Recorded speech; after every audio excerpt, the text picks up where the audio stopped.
and welcome to our program before. Welcome to our meeting before the country store meeting, which will kind of turn into a little bit of country store meeting, and we can maybe call on Mr. Richard to answer some questions or offer some comments.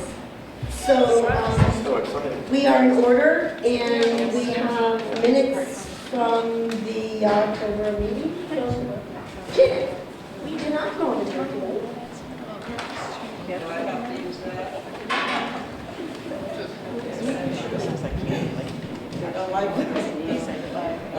The October 28th, 2014 meeting of the Lynnfield Historical Society was called to order at 7:12 p.m. at the 1714 Meeting House by President Nan Hockenberry. The minutes of the September 23rd meeting were read and accepted. Peggy Weichert reported that the meeting house is booked almost every weekend day for the rest of the year. Treasurer Bob Gillen reported that income for the year exceeds expenses by $8,200. We have taken in $4,500 in meeting house rentals. The auditor's report is postponed until the November meeting. Nan said that if a meeting cancellation should occur, it would be posted on the website, LynnfieldHistoricalSociety.org. Arlene Generazzo suggested that the notice also go out to the email list. Some of the photographs from our exhibit at the meeting house are being moved to the Al Merritt Community Center at Market Street tomorrow in time for the dedication on November 1st. I stopped by there today and I couldn't find them. I couldn't find the room. Right. The Lynnfield Night program on November 25th, tonight, is to be filmed by cable access. Members were invited to attend the Reading Antiquarian Society meeting on November 12th at the Reading Senior Center at 7 p.m. It's about Reading in the Civil War. Their society maintains the Parker Tavern. Several members spoke favorably about our recent Civil War encampment and the Antique House tour. Refreshments were served by Chris and Jim Noonan. New member Roger Cole presented an illustrated talk on remarkable New England women, 1789 to 1900. Janet Osborne, recording secretary. Thanks, Janet. Any questions or comments about the minutes? Then the minutes are accepted as read. Thank you. So our treasurer is not here, so we will not have a treasurer's or auditor's report this evening. Peggy, do you want to say anything about the bookings? No, I'd say the same thing. We're booked. Don't call us. It's busy. There's nobody here this coming week now, getting ready for the country store, but every weekend in December is taking very busy. Excellent, excellent work. Peggy and George work hard for that, and we thank you. So we have a thank you note. We sent a donation in memory of Betty Hayter to the church, to the Center Congregational Church, and they wrote us a nice thank you note. Our gift in memory of Betty Hayter is gratefully acknowledged by the Memorial Fund Commission of Center Congregational Church, Lynnfield, Mass. So we will all miss Betty. She's in the video. Becca actually got an interview with her before she passed away, and that's really terrific. So as I said, our next meeting is February 17th, and if there is inclement weather, I will send out a group email to those of you who have email, and you will be able to see if the meeting has been postponed on the website, LynnfieldHistoricalSociety.org. I'll post it just on the homepage. And if you really are in doubt, don't go out. Remember last February we postponed, and our speaker postponed. He was coming from Ipswich. He was going to come, but it just got worse and worse. So either don't go out, we would miss you if we had the meeting, or call me and I will let you know. I think last year we made the cancellation about 4 o'clock in the afternoon, so. What I'd like to do is book a local person to do a presentation. And I think it would be very nice if that person were Linda Gillen with her presentation on the history of samplers. And so if I think we should have a round of applause for that. I was going to pray for bad weather. Her that we really do want to hear about the history of samplers, because she does a beautiful job in recreating samplers, and she has all the history. She has a very nice presentation that she has given, so we're putting you down, Linda, now. Okay. You've been voted in, baby. It's too late to back out. Too late to back out. So the photos are moved to the community center at Market Street. We moved 20. We're going to move some more. They have some big blank law they've changed their use of, so they want more. So we'll be arranging them, Roy and I. Roy's not here because he's in terrible back pain from taking down his farm. He's on severe medication. So he is not here, and he will not be able to help purchase the greens or pick up the greens on Friday after Thanksgiving, the day immediately after. So if anybody can help, Steve Richard, our lovely Steve Richard, right here, stand up. Lovely. Stand up. Isn't it lovely? Yes. To pick up? Yeah, Friday morning we always pick up the greens. It used to be in Woburn, now we're going to Lexington, so it's a little bit of an adventure. But right now I have myself and Anthony Guerrero, and my wife is coming. But if anyone wants to join us, and no, not Mr. Weikart, he's not available, so tell him he can stay home. Steve, do you need my truck? What are Um, we talking about? I heard you have a brand new truck, and I don't know if I want to use it. The Anthony's greens will truck look is- very nice on that brand new truck. I will let you know. I will call Okay. you because I've got to figure out how many vehicles we have. It's not a huge amount of stuff, but You've got Anthony's truck Yeah. in your vehicle. yeah. Well, Karen may be able to get one from the music. Oh, okay. Okay, If I need great, help, thank I'll you. reach out. Thank you. And Um, decorating, yes. Yes, and Monday, Tuesday. I didn't get that far yet. So in other words, she's saying, sit down and I shut don't up. have an agenda, so. Stand up again, because that's next. That's for saying stand up me when I was already standing up. A wreath decorator schedule, Steve. We don't have one yet. Linda and I talked about Saturday. We'll be here Saturday at 10 a.m. And what we usually do is we come for the morning, and then we break for lunch, and then whoever wants to come back in the afternoon comes back, right? People who have done it before for years. Who are you? This group here? You haven't decorated wreaths before? Seriously? You're slacking. Okay, well, I'm surprised at you people. George has, Oh, yeah. but we're not going to expect George. Well, he'll probably He'll in. So Saturday starting at 10, Saturday afternoon starting like back at 1. Yes, are you and Linda going to be here? Or? Yeah, Karen's going to be here too, because Yeah. she's going to be making the swag, so. And Marilyn will be here. Maybe. You're swag, she's swag queen. You may want to ask her before you actually know. No, I'm pointing at her like Oh. this. That- If I can make it, I will. I'm not 100% sure. Yeah. I know, you have a lot to do. Both of my granddaughters this weekend, so Oh, I might have to take them shopping. Oh, because if they need like crafty things to do, they could come decorate wreaths, but Community service. community service, that's right, they don't live in Lynnfield. No. All right, so then we'll go into Monday during the day, Linda, if we have to? Say that again? Monday during the day? No, because there's nobody that comes during the day, so it'll be Monday evening. There was a bunch What's of us that? that could Oh, come we during the did? day. We have people who come during the day. I knew somebody said they did, but then Yeah. everybody kept saying I they was did. one of them. I was one of okay. them, and there's All right. Janet. I mean, the building's open, I mean, or you Woman. know, you can just let yourself in and, We just wanted to find out exactly how you wanted to put them together and what day you yeah, wanted so us, if you that's come all. on Saturday, Yeah, that's what we're gonna do. yeah, and then find out what the deal is, and then Then I've got come her email, I'm gonna email Monday. her and get Okay.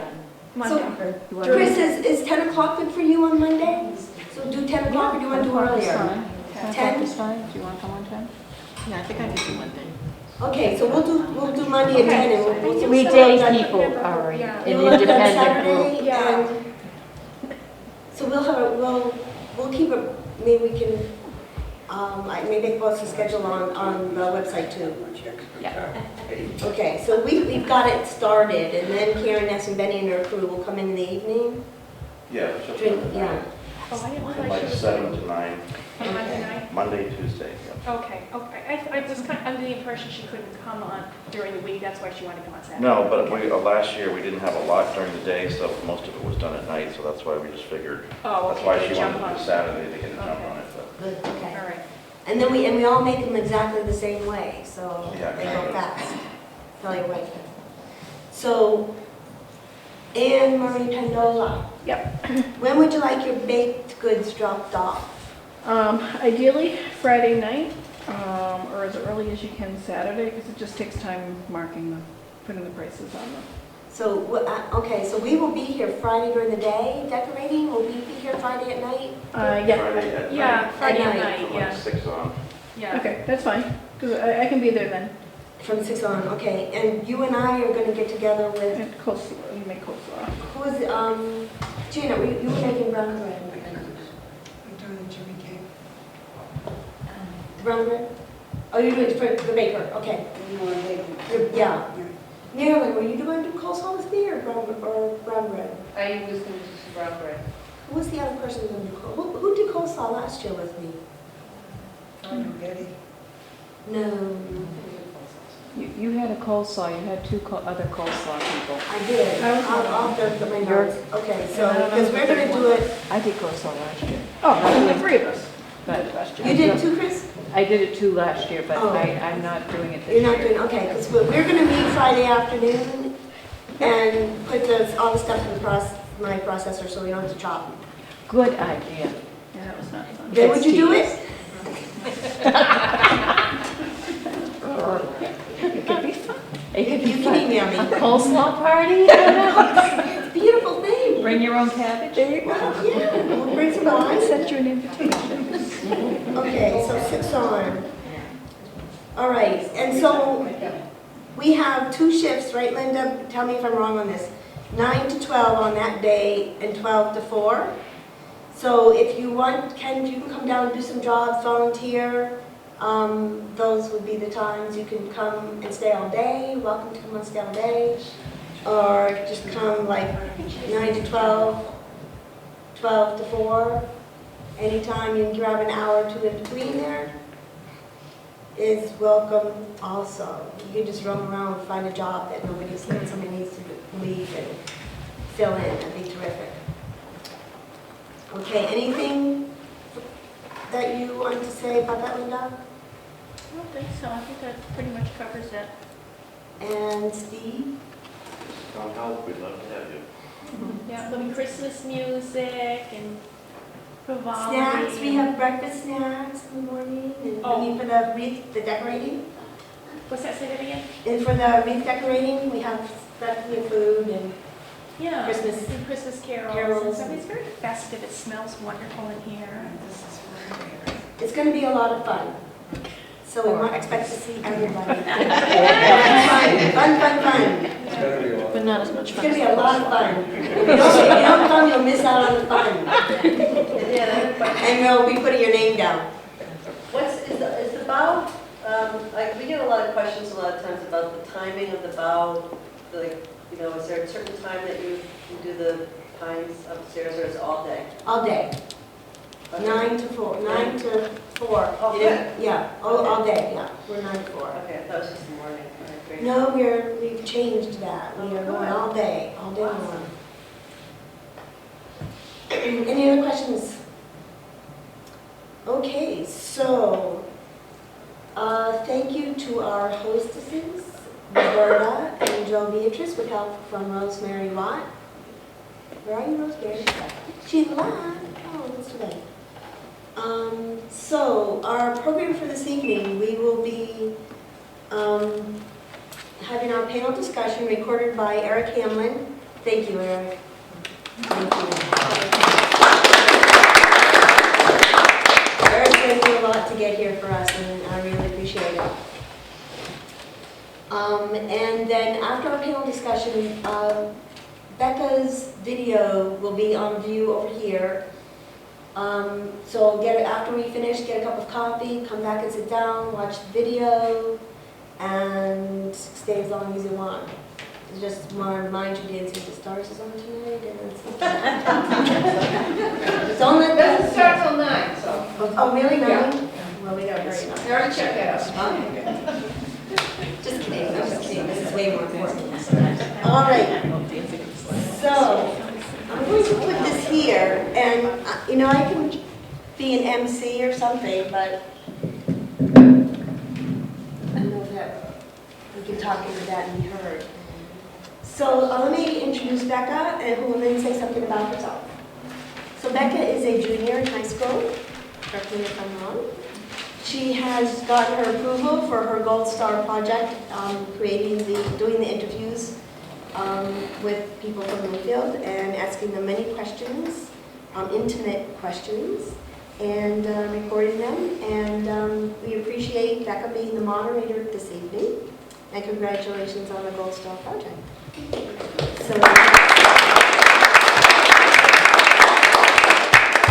So Becca will ask questions. She'll throw a question out. Anybody feel free to answer the question. And also, you people who are not at the table, please feel free to answer the question, add your comments, ask another question. It's an open discussion, moderated by Becca. So, Becca, why don't you start by saying how you conducted your project, and then ask your first question.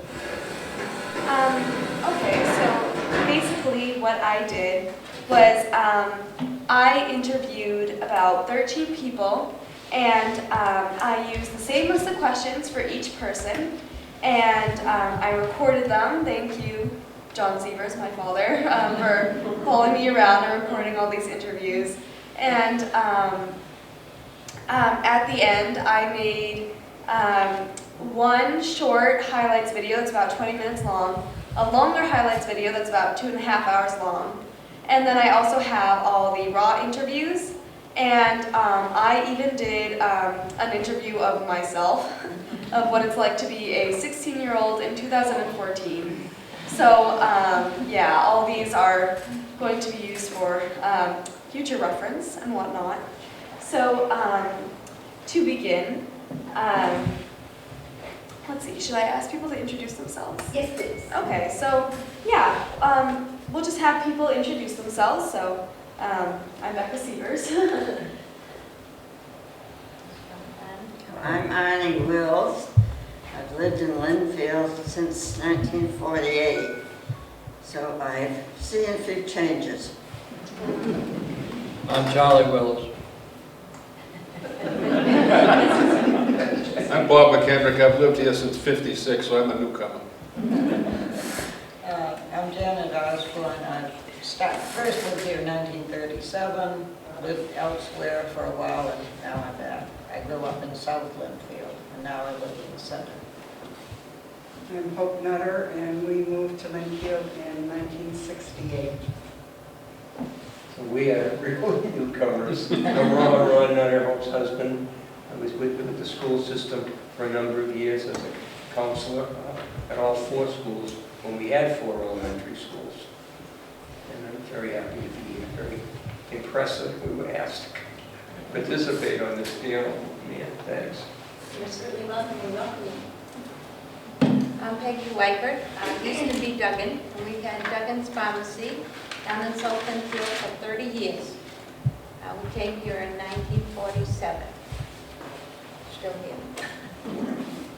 I'm Marjorie Potter, and we moved here in 1939, and I worked at the Lynnfield Library for 45 years.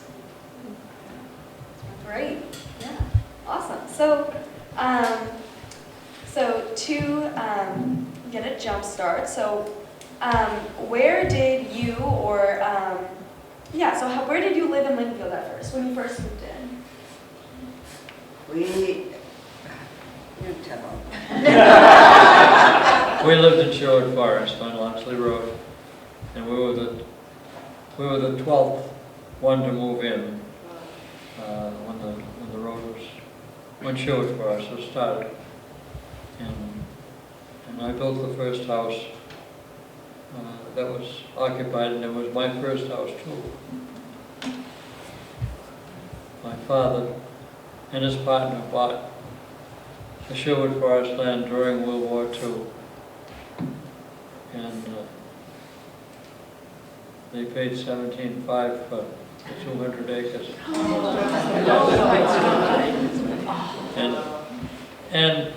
But that wasn't the end of the story. They had to go to 3 banks before they could get it financed because the bank said it was too far out. So, when I first moved to town, I lived at number 10 Nottingham Road in a house that Charlie built. My father worked for Sylvania and wound up working in Woburn, so we had been in Attleboro, so we moved up here. And eventually they moved on to other places, but I liked it here and was involved with the fire department, so I stayed. I grew up in South Lynnfield at 886 Elm Street in this house. It's the Uriah Monroe house. And lived there until we moved up here when I was in college. When I was a teenager, I babysat for the Wills children. I also sold Girl Scout. So did Peggy Duggan. Yeah. I sold Girl Scout cookies in Sherwood Forest. I was the first one to get in there. I went into my bicycle and got lots of orders. We're still in the same house that we moved into in '68. And about 3 major additions later, we're still there. And as I was sitting here, I was thinking, Heather, you were probably our next door neighbor, because Pocahontas area, the lodge was still there. It was all open land. Our youngest daughter, Carrie, used to ride her horse over there. Lots and lots of changes. Which is no longer allowed by the Dr. Yeah, the home belonged to Dallas Smith, who was a historic figure in Lynnfield. Yeah. We bought the house from Buddy Tyack, who was a long-time Lynnfield resident. I think he was on the fire department. He was the captain at one time out of this station. Really? When this was a station. When this was a station? Yeah. Wow. I think he was a true native. Yeah. He was a great man. Yeah. He ended up living in the house right behind the post office in later years. And his grandson at Summer Street School. It's funny how things go full cycle if you stay in a place long. And he used to come back and visit us, and we had, one of the first things we did when we moved to 228 Lowell Street was put a pool in, because our next door neighbors who had 3 boys and we had 4 girls, they had an in-ground pool, and I knew immediately we were going to have some difficulty. So Buddy would come back, and just inadvertently he happened to say, I think the deep end is in, he owned the lot next door at that time. And come to find out, we had been told the property line was not where it was, so the deep end of our pool at an angle was on his land, but he very graciously, we were able, because we had over an acreage, able to fix that and remedy that, thanks to the planning board. When we moved here in 1947, my father bought drugstore, which was in South Lynnfield, and of course their property was all destroyed when they put the tunnel under Route 1. We lived in a rented house for a year, and it was funny, the house belonged to the man that my father bought the store from, and we lived there for a year, and then they bought a house on Rossborough Road, down, almost down to Goodwin's Circle. And that's really where I grew up. And when we were teenagers, we would go on Grove Street, the street that's by the Catholic Church, the Our Lady's Church, and ride our bikes right across Route 128 to the Suntalk Park. And I think now with but you could just, you know, there weren't that many people. And when Charlie was talking about Sherwood Forest, when my mother and father were looking for a house, my father thought it would be lovely to live in Sherwood Forest, and my mother said, "You're not going to put me in the woods."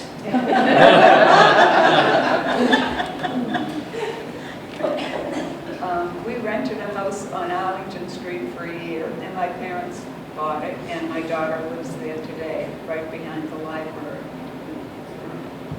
Where do you live now? I live on Underhill Road. Peggy and I are part of the old undies.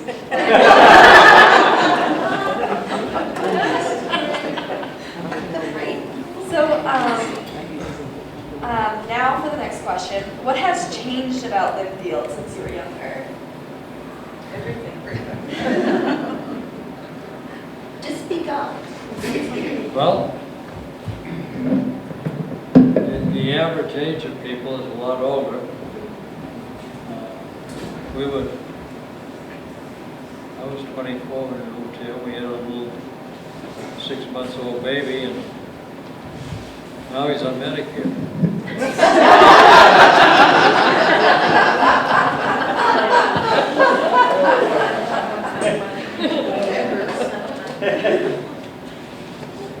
I made some notes about what things had changed.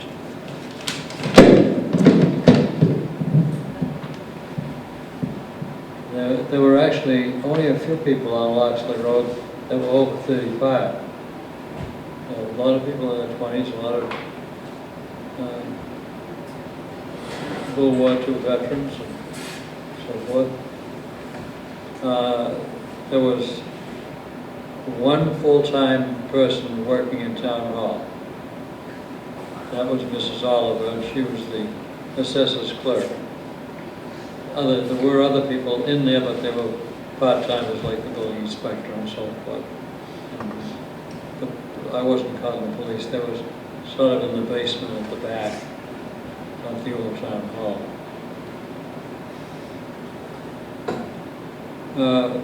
Center and South were much further apart because there wasn't too much population in the middle. And the town has grown more into one, I think, since those days. Somebody was talking about going across Route 128. We had a little 3-year-old that lived in Sherwood Forest who wandered off one Sunday morning and wandered right across 128 all by himself and ended up down by the stores in South Lynnfield. And nothing happened to him.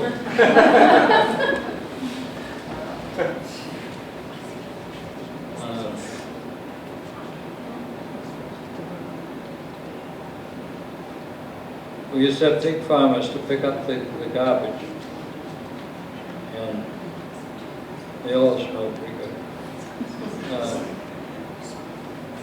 We had double sessions while the schools were being built.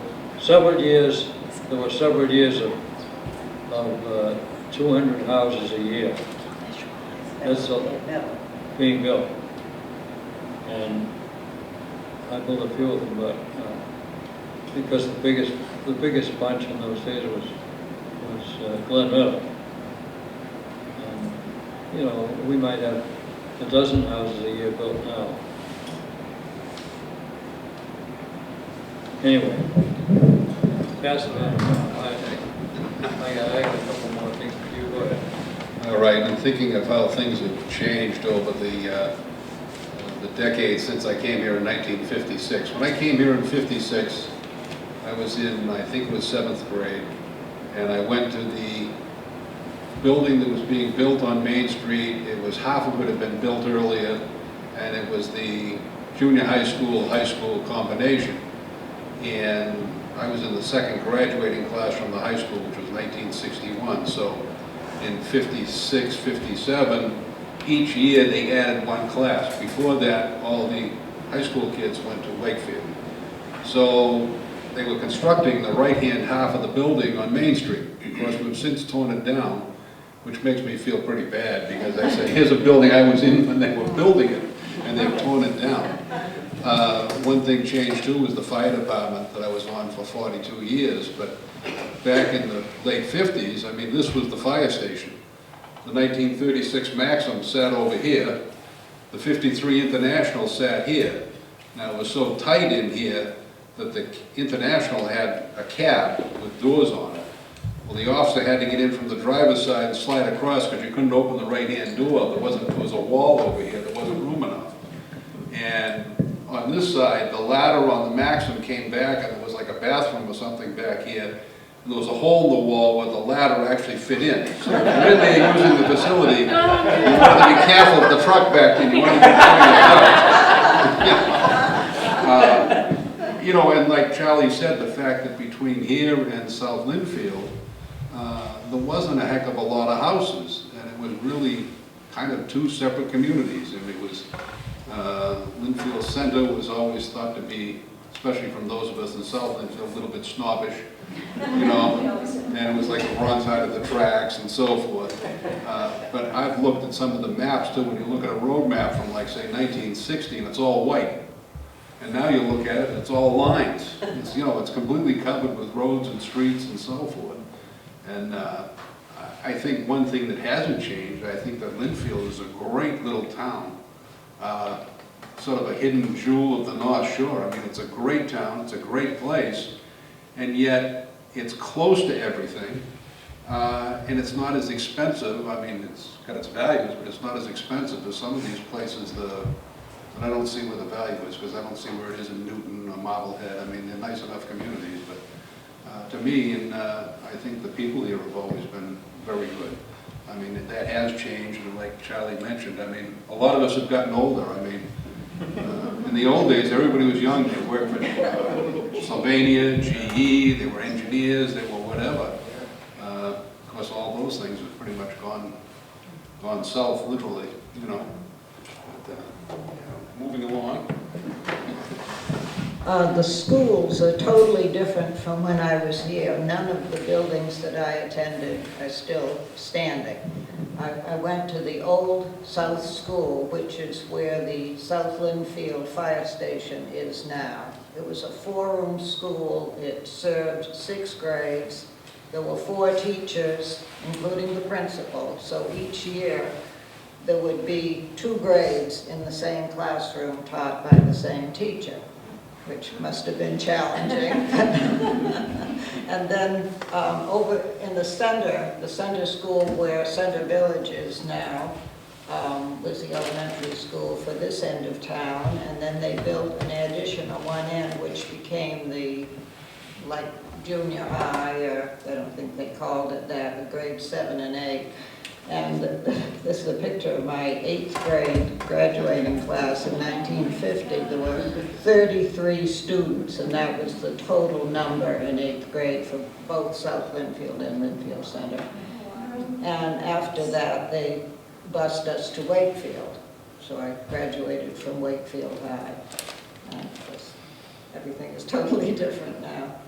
And also, we used to have public transportation. There was a Lynnfield community bus line. They were red and white buses, and they went down to Central Square in Lynn, through, I guess, through South Lynnfield, and I don't know if they came through the center or not. They went to Wakefield, didn't come to the center. Yeah. But we used to, you know, it's an option that is not available now.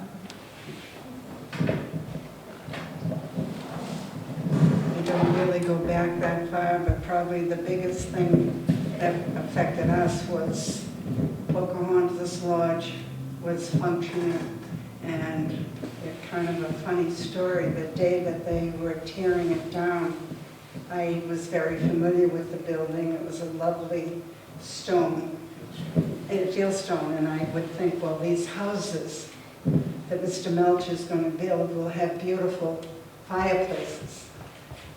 They were just bulldozed. But when he had the wrecker, the ball and crane, was it that? I knew that there were 2 settles in the entryway into this building. And I love antiques and old houses, so I put on my raincoat, trench coat, we used to call them back then, and over I came out of our woods, and there was, Mr. Melch, and I asked him if we could buy these, settles, and he said, oh no, they're all gone. They're all gone, and the workmen, I don't know, they just sort of came over to me and asked me, what did you want? And I told him. He said, oh, we'll pull them out. So he did pull them out. And the Seavers now have one, which I think is wonderful because they're in the Pocahontas area. And we have one that my husband cut in half and built into our fireplace. So that's my little piece of history that we were able to save it. They had a beautiful cement scroll over the fireplace, and I always thought how sad. Literally everything but the 2 settles were bulldozed, just like what they did to Grant's house, just flattened. No. I have a question. What's Pocahontas Village? What's that? It was like a recreation building that you could rent and have receptions. And there is a picture from an old Reading Electric magazine that shows that they actually had a golf putting range on one side of it. It was just a lovely old fieldstone building with so much character, and that went like Center School went. But some of us do have bricks, thanks to Barky Galatian for remembering Center School. Thank you. Well, my memory is based on a conversation that I had with Bob Baker probably about a year ago. Sorry for my voice, I'm coming down with laryngitis. And when I was a teenager, I used to trap. I know I probably have animal lovers here who'd be angry with me, but I used to trap muskrats and skin them and sell their pelts. And I used to sell the pelts to Cacus Brothers, a furrier in on Chauncey Street. And that would be a big deal twice in the winter. We'd go into Boston from Arlington on the Harvard bus and the underground and everything. That was just kid stuff. But one day Bob Baker and I were talking, and he was talking to me, I don't know how it started, about the Lynnfield of old. And he was saying, when I was a boy, I used to get up early in the morning, and I had a trap line, probably right out in Reedy Meadow. And then there was train service here too, and I'd always have to be down to sell newspapers. And I should have asked him, was it a morning paper or was it an afternoon paper? I can't really picture a morning paper, but maybe it was. And he was telling me about how we actually had train service here, and the locomotive would come in, and I'm not even sure if there was a turnaround or if they were 2 locomotives, one at either end, one pushing and one pulling, depending on which way they were going. But I was thinking about, I really wished I wish there was film of that. That would be so exciting to see the trains coming into Lynnfield from Wakefield through Reedy Meadow. And I'm not sure if there is any, even still in black and whites, that might be just so valuable and so precious, just so terrific.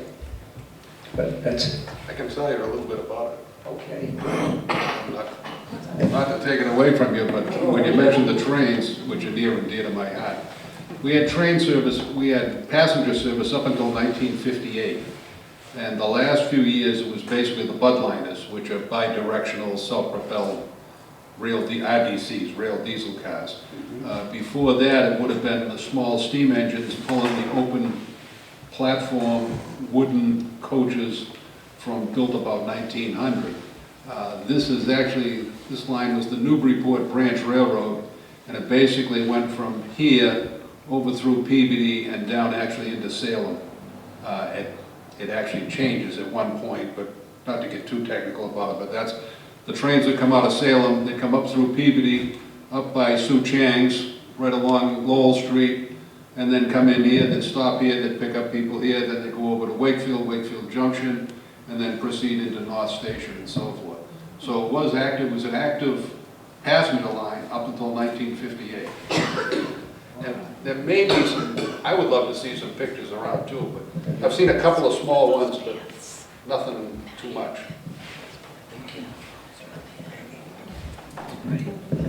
Well, as I said earlier, I've certainly seen lots of changes.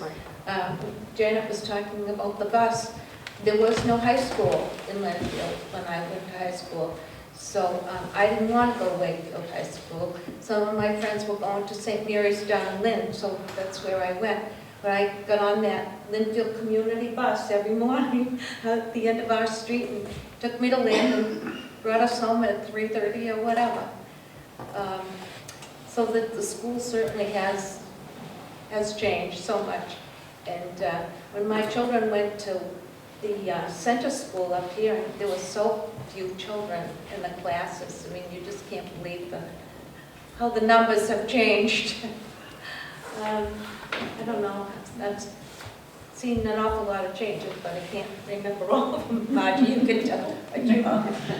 Well, one thing is the number of people moving in town.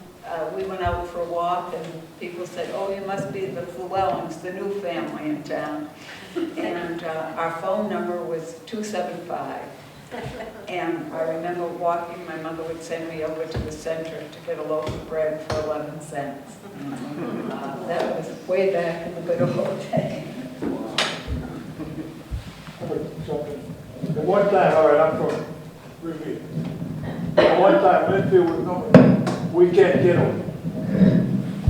Everybody from there would come up here. But a weekend down on them. Yeah. They built cabins in there, right? Yeah. Yeah. Used to be a big summer place where everybody out of Revere, Lynn, Peabody, Right. East Boston, Chelsea, and so forth. I mean, it was a big deal.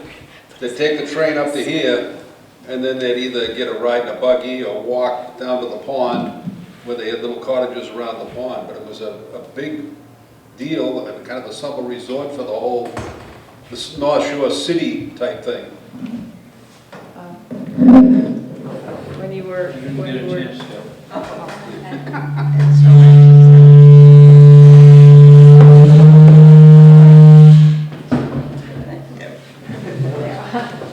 you get that, Eric? We're talking about town transportation, and there really wasn't any up at this end of town. What the kids did was walk. They had no alternative, and it was probably good for them. But we used to pick up kids. Everybody hitchhiked. I don't mean everybody, but the kids going back and forth from South Lynnfield up to here. You just fill the car if you're coming up to Worthing's Market to go back down to South Lynnfield. The other thing I remember particularly is that we had just one car, and Charlie used that every day. So as soon as the kids got up from their nap, we and Sherwood Forest would pack them up in their buggies, their strollers, cross 128, right past Dick Weeks' house there, and go up to the market, Durkin's Market, or Duggan's Drugstore, or particularly to the post office, because we didn't have mail delivery. Wow. And we did that every day, it seemed, rain or shine. You had to eat and get your mail. Library, you didn't mention your mother's part in town. There was a small branch library in South Lynnfield on Salem Street there, but it didn't really last well, it wasn't the meeting place that it was up here. And I'd like to hear you tell about your mother and her restriction to the library. Well, the librarian, when we moved here, was the typical New England spinster, Miss Lizzie Green. And she, at one point, she wasn't feeling too well, so my mother started helping her and later became the director or head librarian in those days, which position she served for many years. And so within a library family. It's amazing too how shopping has changed, because here we are moving here in 1968, which is fairly recent. And I was thinking about over at Worthen's Market, there was a produce man, there were several butchers who would wear the straw hats with the white aprons, like just the way you'd expect it. Sawdust on the floor, meat cases, people ordering steaks and cutting. There were clerks that did the dry goods, the cereals and everything. And I'm trying to think what Mike's last name is.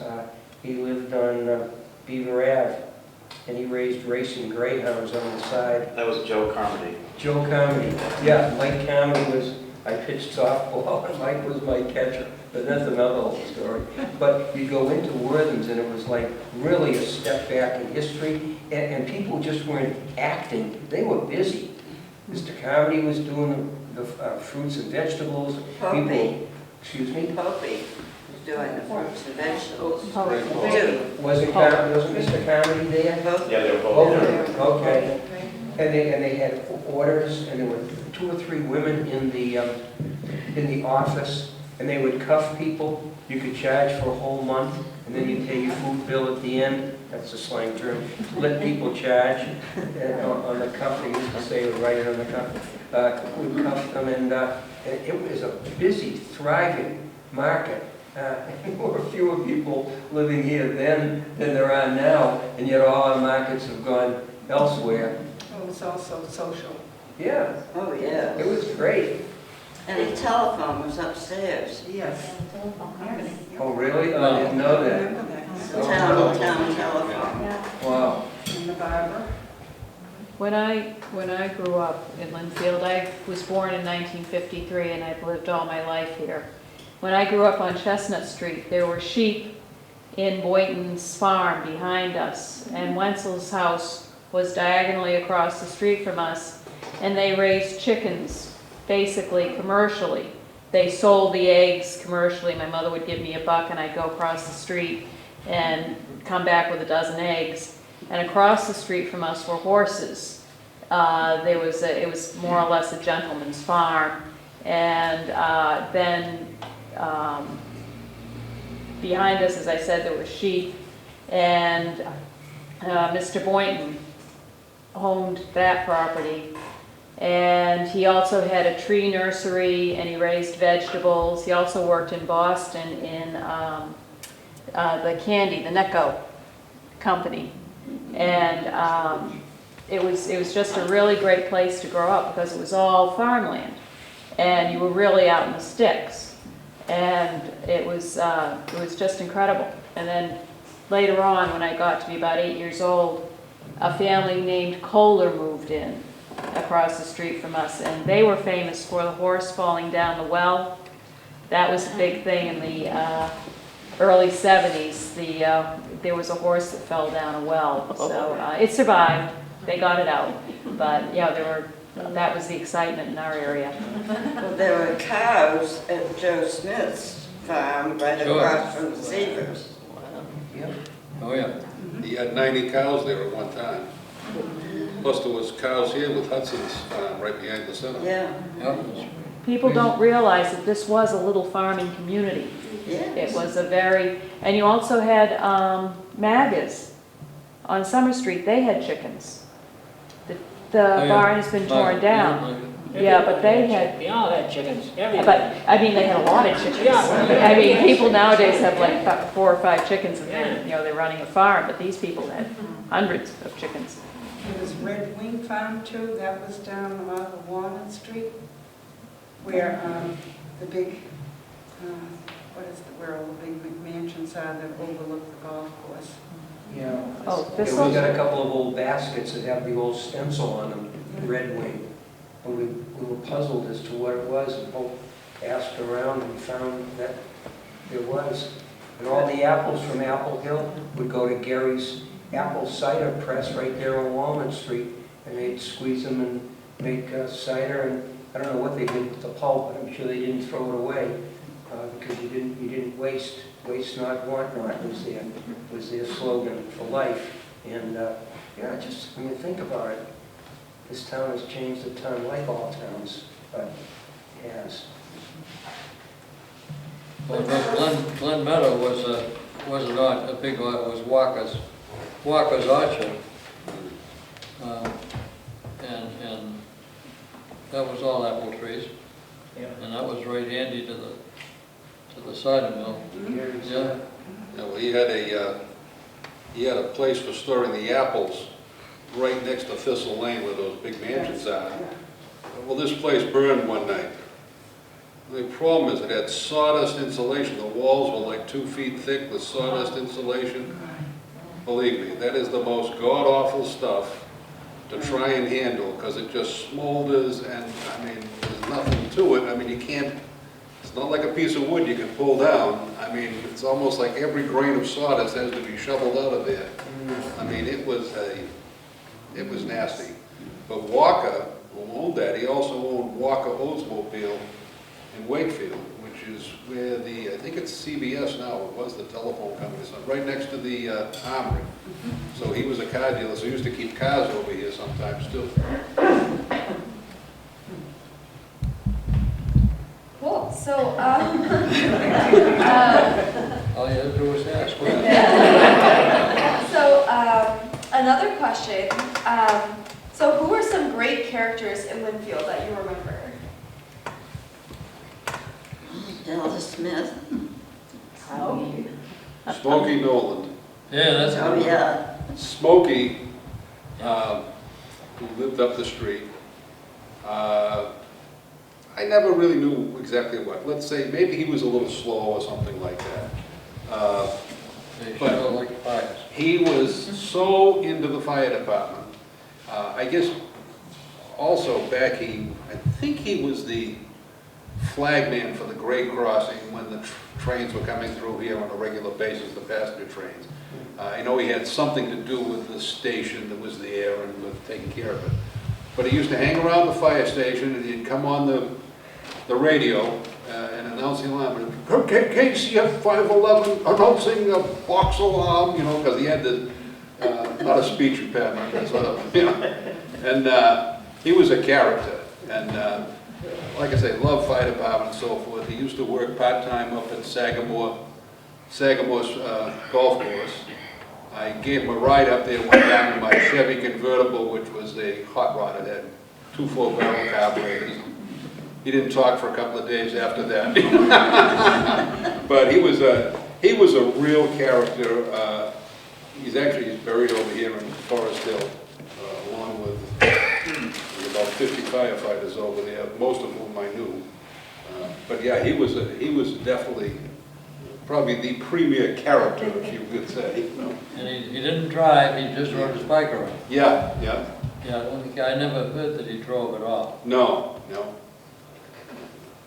Another man who had a great following was John Callahan, the ex-postmaster. Yeah. He lived in this little red house up here, right around, up a few doors from Center Church's parking lot. And Ginty bought the house, one of his sons, he had 3 boys, Sam, Billy, and Gint. And Ginty bought the house next door. It was a white ranch house. It's a nice house.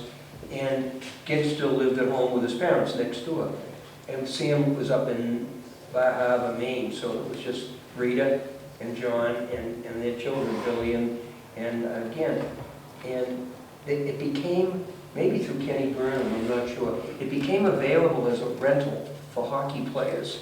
And I can't tell you the number of Boston Bruin hockey players who lived right there in that little white house. Derek Sanderson and Bobby Orr and the fireman from Finland, Matty Hagman, who went back to Finland, Stan Jonathan, even John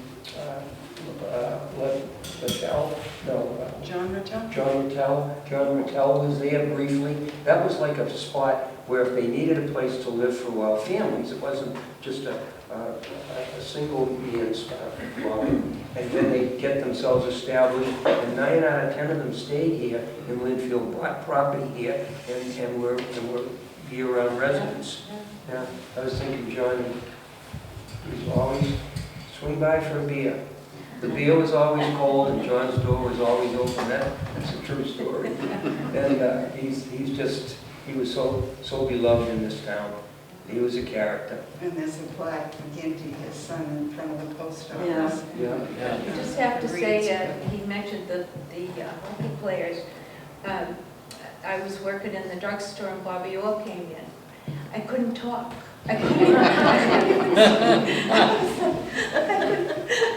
It was so funny. And the fellow that was killed in the plane crash, Ace Bailey. Ace Bailey, went into Worthing's one day, and my girlfriend and I were together, and we went running in to see what he was going to buy.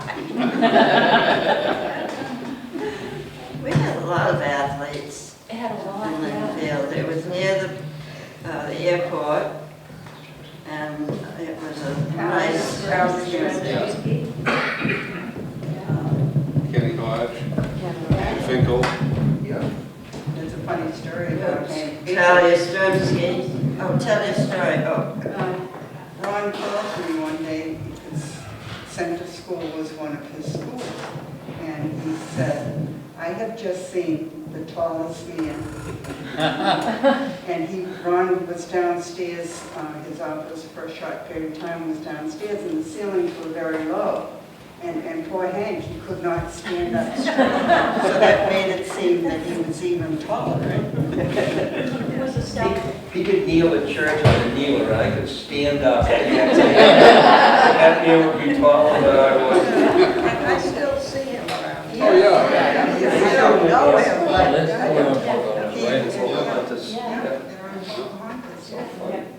They were the first buyers on Pocahontas Way. And they still there. It's a beautiful home. Over 40 years. It doesn't have high ceilings, though. No, they bought it when the house was, I guess we were putting the inside trim in, and somebody, the real estate broker or whoever it was, said, thinking about details of finishing the house, and said, well, you know, those doors are only 6'6" and you're 7 feet. And do you think we ought to make some changes? And Kathy said, no, don't worry about it. He's got to learn to duck every time anyway. I guess he's been ducking ever since. He's a good guy. Kids would ask people that they knew or their parents to come to Center School and talk about their careers. We had John Rapucci, Mark Rapucci came and talked about hairstyling, and different people talked about different things. And Hank Finkel was there because Dennis was at school there. And he was talking to the children about how things in sports aren't always the way they appear. Because he said, I didn't last as long in professional basketball as I would have wanted to because I couldn't jump vertically. The shorter people were getting the rebounds that I couldn't get. And I was the first 7-foot-plus ball player in the NBA. And they put my ankle weights around my ankles and worked with me in the gym and everything to get me to get up. And he just said it just never worked. And I thought just how truthful and honest he was to tell the kids that. Because the kids are trying lots of things, and they're failing too. And here's a professional athlete saying, you know, it happens to adults too. you know. Huh, I never heard that. No, you never did? No. Yeah. I was really surprised when they said that. He said it unabashedly, without, you know, he's a great guy. Yeah. He's a terrific man. Were there a lot of restaurants in Lynnfield then, or? Well, the big one was Carl Yastrzemski. No, First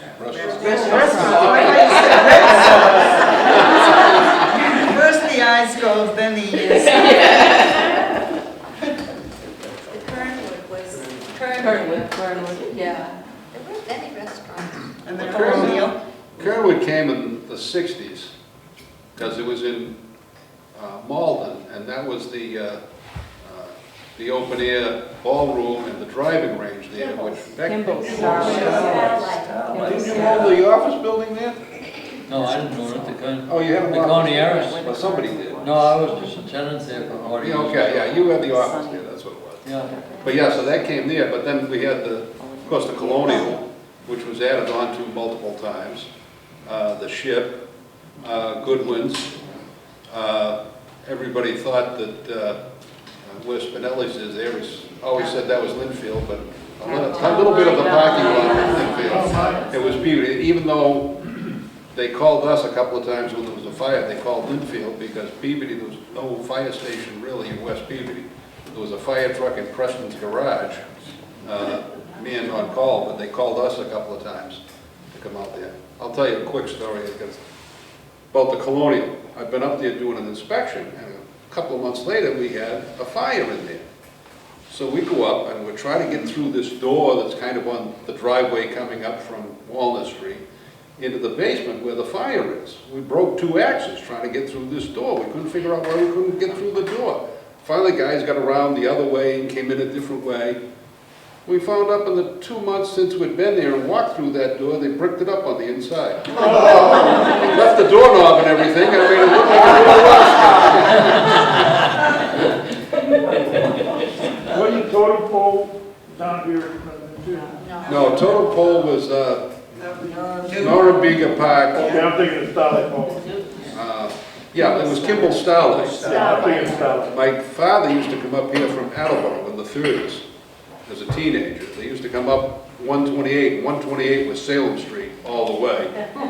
Basically, they'd come up here because they had the big bands showing up here. You know, the Benny Goodmans and, you know, all of the great big bands appeared there. Because that was one of the regular places. Totem Pole was another one. Lake Pearl in Rentham was another one where all the big bands used to come. They used to say they had their own mosquitoes. It was outdoors. Yeah. It was outdoors. All outdoors, yeah. The dance floor was outdoors. And the mosquitoes. Yeah, one of the things, I'm probably the oldest guy here. You're not the oldest guy here, but you're But probably You might be a runner-up. probably been here the longest. I'm 29. I don't know if anybody does, maybe you're earlier than that, but I know all the things we're talking about. I know all about them, and I know Kimball, and they have this Kimball Starlight down there. My mother used to play the piano. My mother had 6 kids, and some of them tap danced, some of us sang. We sang in there quite a few times at the Kimball Starlight when I was younger, yeah. But then I got interested in sports, baseball and stuff, and so I hardly ever showed up for practice for that other stuff. But yeah, I went to Boy Scouts there at the Chemical Hall, right there in South Lynnfield, upstairs. Yeah. I was with the first Boy Scouts they had in Lynnfield, way back. And I marched in that Memorial Day parade every year, and even today, I hardly missed a year marching in that parade. Yeah. Memorial Day parade, yeah. That was a few years back, yeah. Tillings Pond was originally a big meadow, had a brook going through it. So when they had the apple, to make the apple thing, they had to get some water. So they put a dam there, which is there today. That brook turned the whole thing and turned into a pond, a big pond. Then they ran the water through so they could crack the apples down there. But I mean, yeah, when I was here, of course, there's a lot of Indians running around. You know what I mean? camp out on Humphreys Island at Suntog Lake. That's where the Indians camp. And the Curtin Lawn, which is in Peabody, on the other side of Suntog Lake. The owner of that, Curtin Lawn was Mr. Ward, and he owned all the land in where you build all your houses up there in Rocky Road. He owned that whole thing. It was all woods when I was a kid. There wasn't a house in there when I was a kid. In fact, I put the water in every one of the houses we built in there. I think I was working on the water department, but. That's the first time I met you. You were digging a water trench. Yeah, that's right. No, we They did didn't everything back, by or did they, Dick? everything by hand. There wasn't even anybody that took Everything by hand. Yeah. So it was, and so Curtin Lawn today was his territory too. He owned that. And he was out in the pond, because he owned that big house over there, Curtin Lawn. That was his house. And he had a big boat there, and he was out in the pond, going around Suntog Lake in the pond. He took his wife out one day when they weren't getting along too good, and she never came back. Oh, no. Yeah, that was a story back then. And the town mine house, was part of the Army camp. And one day, the town line house, and across the street from it, where the Italian restaurant is, that was the Army was there. The First World War Army guys were all stationed there. And they were fooling around with a big, one of the big gun thing, and it rolled down the hill. It's supposed to be still in the lake, Suntog Lake. Wow. Yeah, so Well, I know one thing that is in the lake. It used to be there was a railroad siding where the Valley High is, because 128 was a railroad track. Yep. And they used to bring people up, and they used to go across by steam launch. Oh, because they'd have great big church picnics and so Yes, forth over yeah. there at Puritan Lawn when it was an estate. Well, one day, the steam boiler blew up in the launch and killed 9 people, and it sank off the island. Now, as far as I know, the remains of the steam launch, or ferry, whatever you want to call it, is down there, because actually it's pretty deep water off there. There's Sunday school kids had a picnic down there too. And they were out, I mean, this is before my time. Yeah. And they had something happen to the boat, and some of the few Sunday school kids drowned that Well, it day. might have been the same thing. It might have been the same Probably thing. was the same thing, because it blew up and it was a group, and I didn't know whether it was kids or what it was, but Suntog Park. about 1894. Suntog Park is now changed to Newhall Park. Yes. But Suntog Park has got a big name. The Red Sox were down there, an exhibition game one time. I mean, the electric cars used to go down there. There was a huge picnic area. And we always, when I was a kid, we had fireworks down there every 4th of July. They had races down the park. They had fireworks down at Suntog Park, because I lived right down near there all the time. There was action down there. It should have never changed that name to Newhall Park. It should have kept it to Suntog Park. You're worried about this farm up here, Joe's Cow Farm. That Suntog Park had a lot of history to it. There's a lot of history. They're the guys that had a boat thing down there. They used to rent boats out there. People used to picnic. They had a bandstand down there. I remember the bandstand was pretty well broken down when I was young, but they had a nice band. They used to play music down there. People would come from Lynn and all over down there picnicking down at Suntog. And then they changed the name of the park. And Were you there the night they blew up the bonfire? The what? Were you there the night they blew up the bonfire? Yes, I was down there. Are you kidding? I was down there early. Yeah. They had races there every 4th of July and the bonfire. They threw gasoline, some stupid thing. Alan Nelson was down there. His father was a Boy Scout, head of the Boy Scouts. And they got all the ties from the railroad track that went by my house at the end of Grove Street. And all the railroad ties, they made it into a big tower. Then they filled it up with papers and all stuff.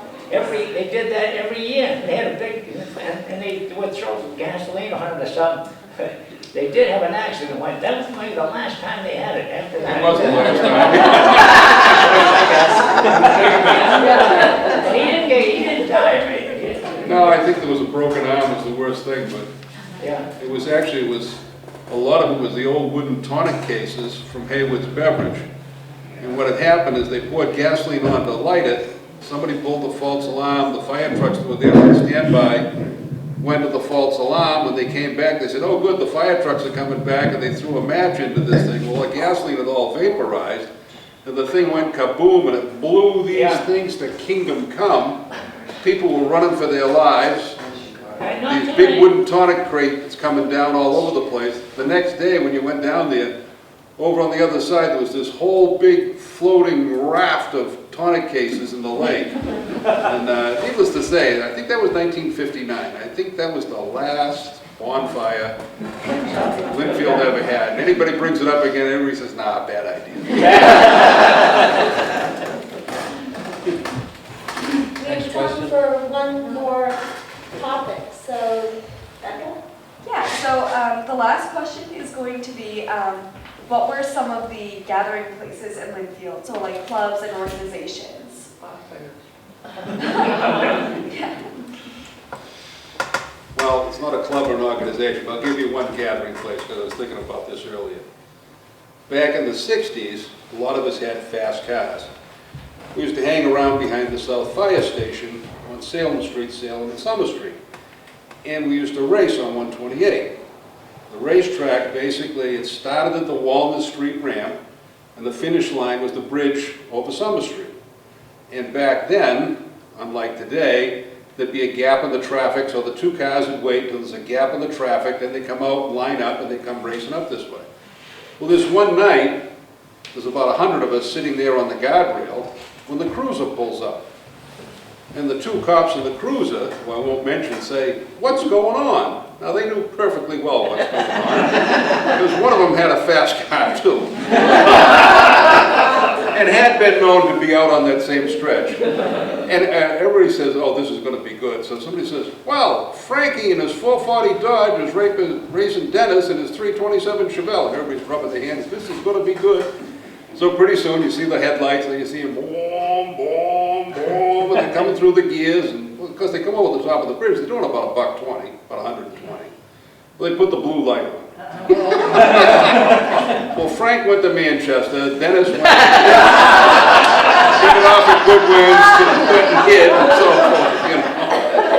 But everybody's saying, oh, this is going to be so good. But that was a gathering point, and everybody used to hang around there. Obviously, I frown on that now. It was fun, though.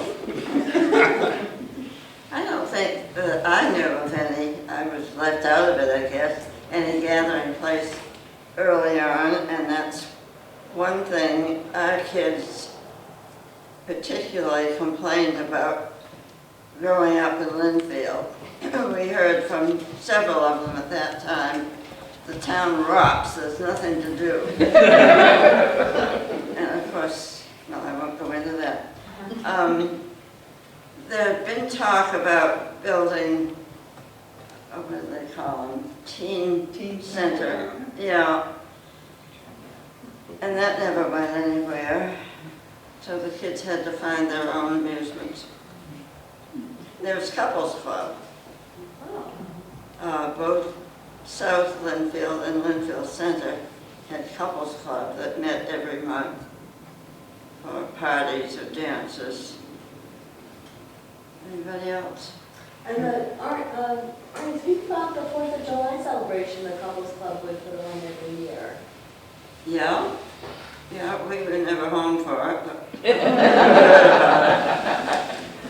That used to be a big deal, because again, when I was a kid, they'd vary it. One year to be in South Lynnfield, the other year to be up here. And it'd be like down at Suntog Park, and they'd have all the things, the egg toss, the three-legged races, all the old time type of things. They'd have hot dogs and stuff and other stuff, and it was a really great time. And then over time, it gradually died out, as these things have a way of doing as life changed and so many other entertainments, much more complex or much more sophisticated entertainments came along. I mean, I do miss that, and sometimes you see a little bit of it. They try and do it, little things with the kids here on 4th of July. But that was always a great thing. It would have there'd be a parade, there'd be the Horribles Parade, which is an old New England term for kids all dressed up. They still do that, yeah, the Horribles Parade. Race every year, you know. We used to to go to a block dance at Fudge's gas station the night before the 4th. Right. That was down where that Bridgewell place is on the way to, at the lights in South Lynnfield, Salem Street. Was that a fire station one time? There was a Across the fire street. station across the street. Fudge's Jenny was on the far corner where the Bridgewell is. And It was Joe Poten's. Joe Poten Joe originally, and Joe before Poten was the fire Fudge's. chief many years ago. He was a nice guy. He was a really good He guy. had a dance at his place every year. Yeah. Yeah. Right at the fire station, yeah.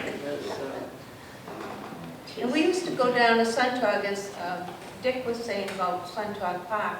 I mean, that's where everybody gathered. It was, you know, no one had cars and you rode a bicycle or you walked or something. But there were tennis courts there and the baseball diamond and all that. And that's where everybody hung out at the park, sat on the wall. I wonder how many people have swum in Suntog Lake, which is strictly forbidden, but I did. It's not that strictly forbidden. And ice skating also. Oh, yeah. You're okay. I guess ice skating was okay. Ice skating was okay. Cracks in the ice and you just jump over them. I did. We went ice skating a lot until the kids drowned. Jimmy Colucci. Oh. It was, Which pond? Suntog Lake was December 19th, 1962. And it was a fire right over here in the old rectory house, which is a couple of houses down from the Center Shopping Center. We were all fighting the fire. It's a 2-story house now. It was a 3-story house at that time. The top floor burned off. We're fighting the fire when a call came in for a drowning in Suntog. And I was up there up on the roof doing something, and I remember seeing Middleton come by with their boat going down there. And actually, Kenny Burnham and Red Aldenburg were the ones that found him. They were dragging for him, which is not a very pleasant thing. But he'd got a new pair of skates, and he went out to go skating, and it was like, it was skate mark, skate mark, skate mark, hole. It was bad.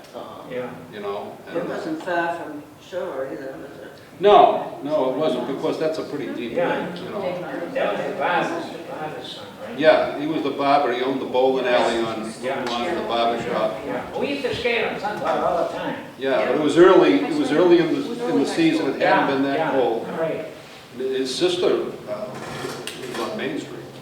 Yeah. Joan, yeah. Yet I can remember when we first came here, that Lynnfield had made attempts to have places, locations for kids to meet. I remember directly across the street from the post office, there was a two-story, not two-family, a 2-story house, and it was kind of like an ill-fated attempt, but it was called the Teen Center. I don't know if you remember that or not. And one of the most difficult things was getting coverage for the kids, because the kids were just gravitated right towards it the way all of us would if we were that age. Maybe we would go now. But it was just really, really a sad thing, because it didn't last very long, and pretty soon they just pulled the house down. And then from there, it was a lot smaller. They'd sit on the wall here by the horse trough. And that was when Rodhams had the Gulf across the street. And that was a big spot. They'd either be in with Bob McHugh and Paul at the Gulf station or sitting on the wall. They had situations both, but nonetheless places for kids to go. Not all the kids sat there, though. And so, yeah, I can see why your children felt that way about there wasn't a lot going on in Lynnfield. That's why we started having more and more after-school programs in the schools, but not everyone could participate because of other commitments. I mean, parents-wise and kids and stuff. You can go to school now in Summer Street School from like 6:30 in the morning before school to school to after school to late after school. So the town really does attempt to leads and beds and kids and all the rest of the extended day. Martha Nelson used to be involved. Yeah, God bless Martha. Right? She did. So they really have tried. I guess it's probably the problem that all affluent communities have when a lot of the parents are, both parents are working now. Yeah, but mothers didn't work then. No. What a luxury that was. Yeah. How lucky we were. If they have all the kids in sports, they won't be getting in trouble. That's true. Well, and if you can believe it, we've been here talking for an hour, and so it's 8:30, so I think what we ought to do is wrap it up and have some refreshments and watch some of Becca's video. This is such a wonderful thing. You've all been so wonderful about participating. I think maybe we should do this once a season, because it's really been fun. Becca's got more questions. She's got a lot of questions. And you have a lot of answers, so that's good. Dan, You know, one thing I think is great about something like this is the fact when you record it, now there's a lot of this old knowledge or the stories and the things, the people that know stuff, well, we all eventually die off. And now future generations can look back and say, oh, Absolutely. here's what was happening, and in real life stories, you know, not the fancied up, prettified type of things. But I know way back the library was doing some things, and they did I hope they're still around someplace, they did slideshows with a tape interview. They did like Ed Averill. Marcia did Starling. Yeah, and there was 3 or 4 of them, and they were really great. I'd love to see if we could find them and put them on a tape type of thing. We have a number of cassettes at the Historical Society that need to be converted to CD. And so if anybody wants to help out with that, that's a great thing. Like I said, these had an audio tape with it, so Yeah. it was like pictures. And Ed Averill, who went way back, was talking about, oh, this was so-and-so's house, and this is where this thing was. You know, I mean, they're great, and they're priceless, really. I mean, they really are. And he was even before Dick Weeks. He was. He was. Dick Weeks was a founding father.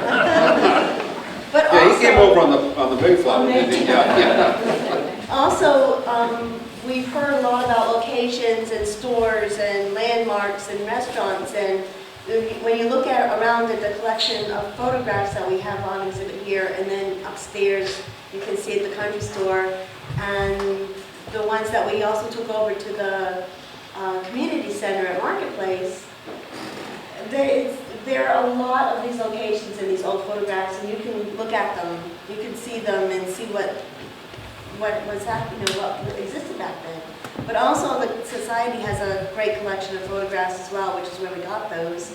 So anytime you want to come to the Historical Center and look at our photographs, you're welcome to do that. You can contact me and go on the website or contact the commission. We're there, and come and look through our files. We'd love to have you.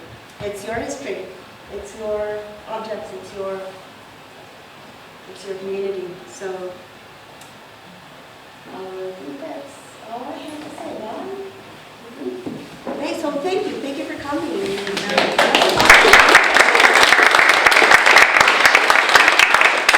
thank you again. My pleasure.